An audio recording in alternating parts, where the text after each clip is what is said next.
Oi, crianças! Que bom ver vocês por aqui. Vocês viram na abertura da semana que a gente vai falar um pouco sobre comunicação. É isso aqui, ó. Eu tô falando, gravando e vocês estão aí me assistindo. A gente está se comunicando. Quando a gente se vê pessoalmente lá pela telinha do computador ou do celular, também estamos nos comunicando pelo rádio, TV, telefone, celular, computador. Tudo isso é comunicação.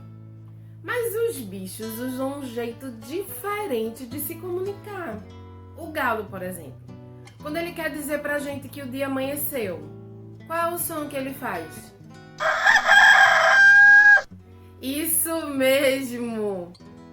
E o cachorro para avisar que chegou alguém no portão? Olha! E o gatinho quando tá pedindo comida? Muito bem! Só que agora a gente vai lançar um desafio para vocês.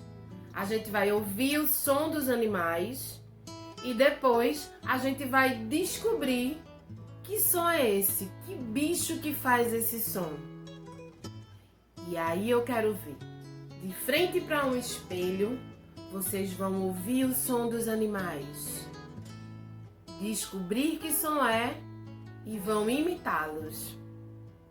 Não esquece de contar pra gente como foi, porque na aula ao vivo a gente vai poder imitar o som dos animais também. Um beijo e boa semana! Boa brincadeira! Tchau!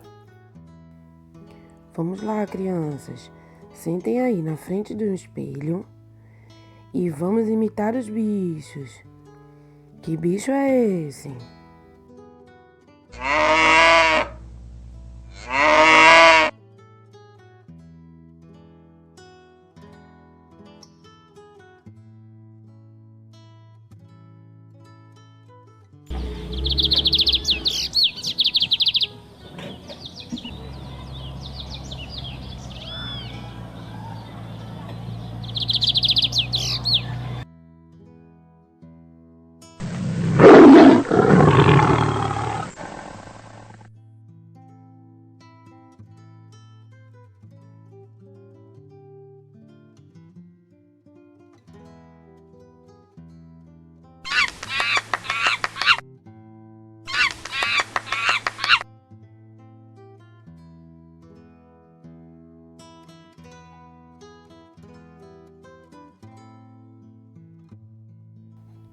E aí, conseguiram descobrir todos os animais?